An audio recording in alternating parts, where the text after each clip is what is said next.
کتاب فرج بعد الشدت کی جلد نمبر 2 اور صفحہ نمبر 574 میں اس داستان کو نقل کیا گیا ہے۔ فرج بعد الشدت کے معنی ہے کہ بہت شدید مشکلات کے بعد آسانی۔ یہ داستان اسکندر ذوالقرنین کی ہے۔ جب اسکندر ذوالقرنین اپنے سپاہیوں کے ساتھ چین کی سرزمین پر حملے کی نیت سے پہنچتا ہے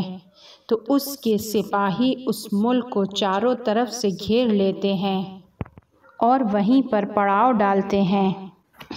آدھی رات کے وقت اسکندر ذوالقرنین کے سپاہی اسے بتاتے ہیں کہ ایک شخص نگہبان کے لباس میں آیا ہے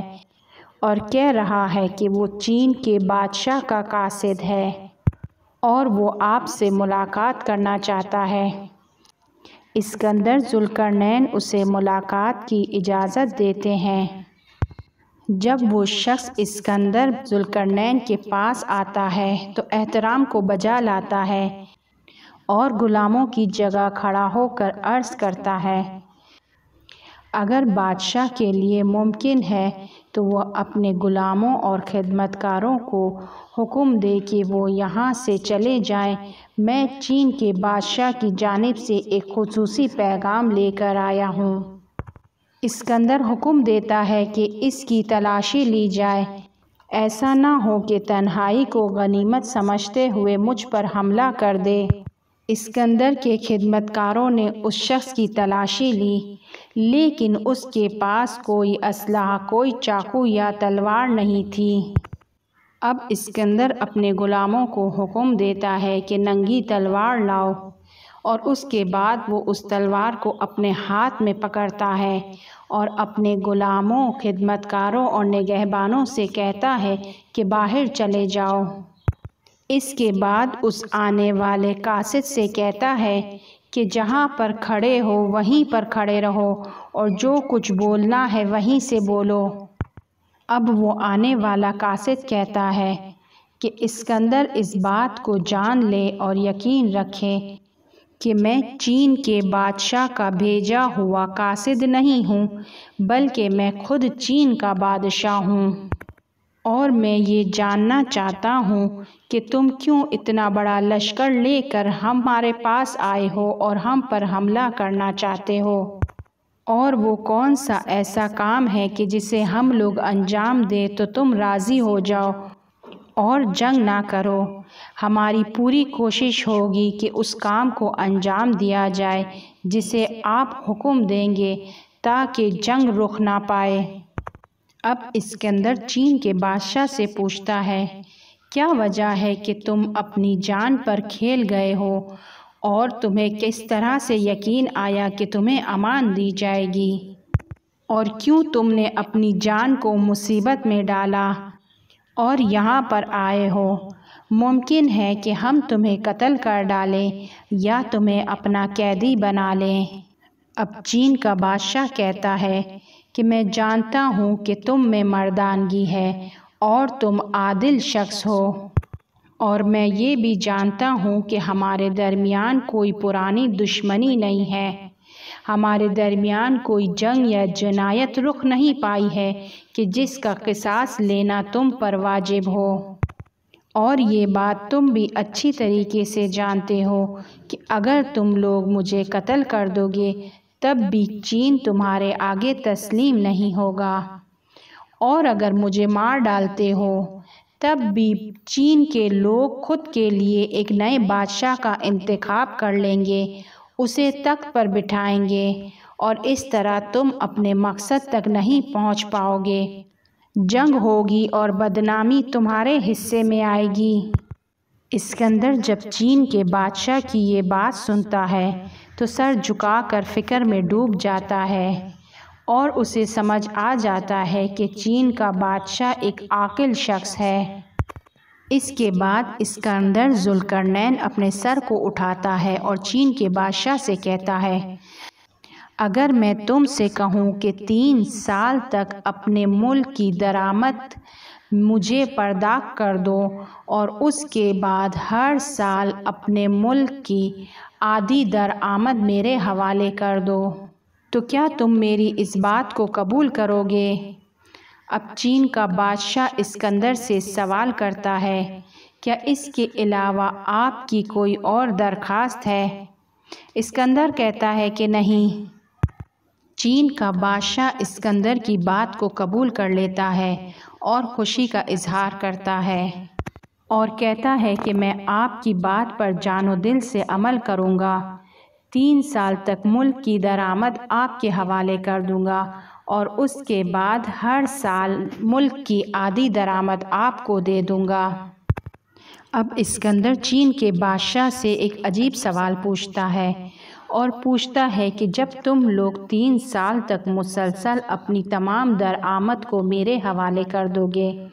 اور اس کے بعد ہر سال اپنے ملک کی آدھی درآمد مجھے دو گے تو اس وقت تمہارا کیا حال ہوگا؟ مالی لحاظ سے تم لوگ کہاں پر پہنچو گے؟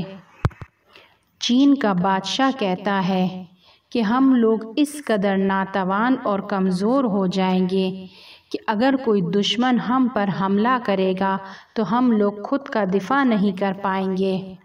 اور اگر کوئی دوست ہمارے پاس پناہ کے لیے آتا ہے یا ہمیں اپنی مدد کے لیے بلاتا ہے تو نہ ہم اسے پناہ دے سکتے ہیں اور نہ اس کی مدد کر سکتے ہیں۔ اسکندر جب چین کے بادشاہ کی یہ بات سنتا ہے تو اس کے دل میں رحم آ جاتا ہے اور وہ چین کے بادشاہ سے کہتا ہے کہ اگر میں 3 سال کی بجائے 2 سال کی درآمد تم سے لے لوں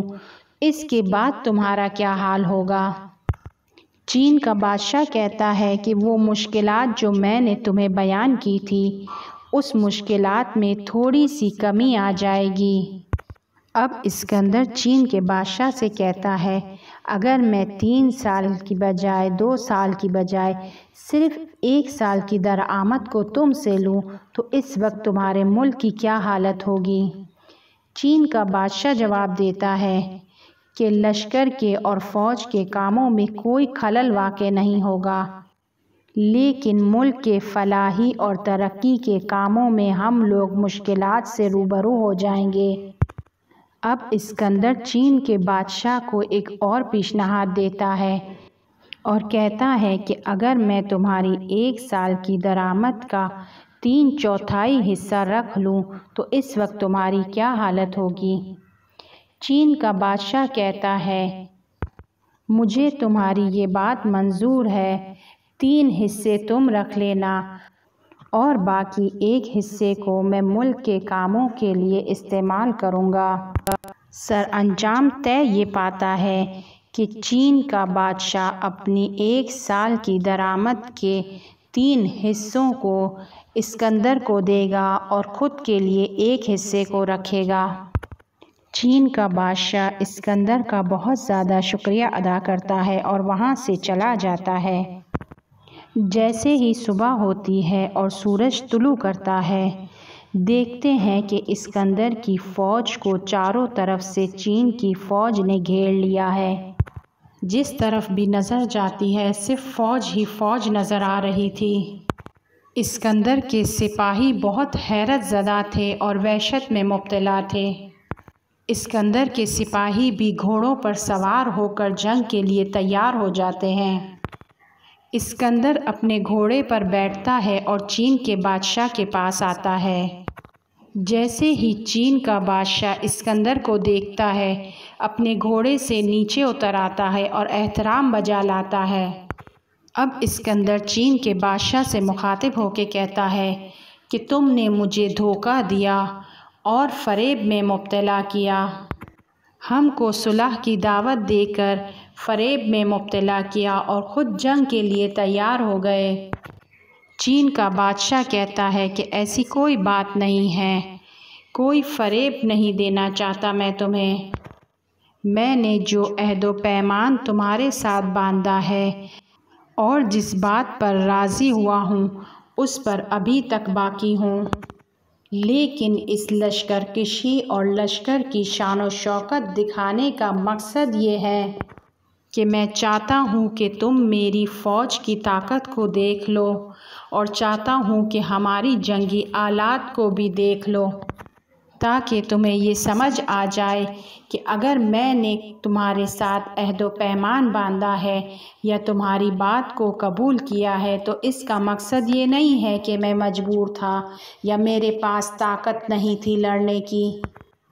اگر میں نے تمہاری بات کو مانا ہے تو صرف اس لیے مانا ہے کہ میں نہیں چاہتا کہ دونوں طرف بے گناہ خون بہے۔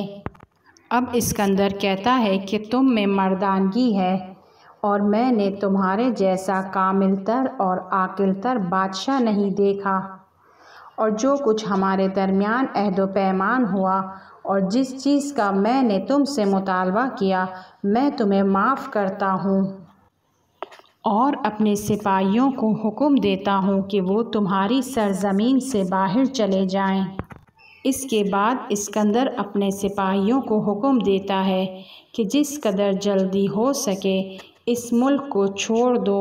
اور اس کی سرزمین سے باہر چلے جاؤ، یہاں کے لوگوں کو اس کے حال پر چھوڑ دو۔ اس داستان سے دو اہم نتیجے سامنے آتے ہیں۔ پہلا یہ کہ انسان صاحبان عقل افراد کے ساتھ معاشرت کرے اور ان سے مصاحبت رکھے، اور اگر دشمن صاحب عقل ہو تو وہ تمہیں نقصان نہیں پہنچائے گا۔ اور دوسری بات یہ کہ اگر کسی نادان، جاہل اور احمق کے ساتھ دوستی کرو گے، اس کے ساتھ اٹھو بیٹھو گے یا اس کے ساتھ دشمنی کرو گے تو وہ تم کو نقصان پہنچائے گا اور اپنی جہالت اور نادانی کی وجہ سے ایسے کاموں کو انجام دے گا کہ جو انسان کی نابودی اور ہلاکت کا باعث ہوگی۔ امیر المؤمنین علیہ السلام سے ایک روایت میں بیان ہوا ہے کہ انسان کی سعادت کی نشانیوں میں سے ایک نشانی یہ ہے کہ وہ اپنے دشمن سے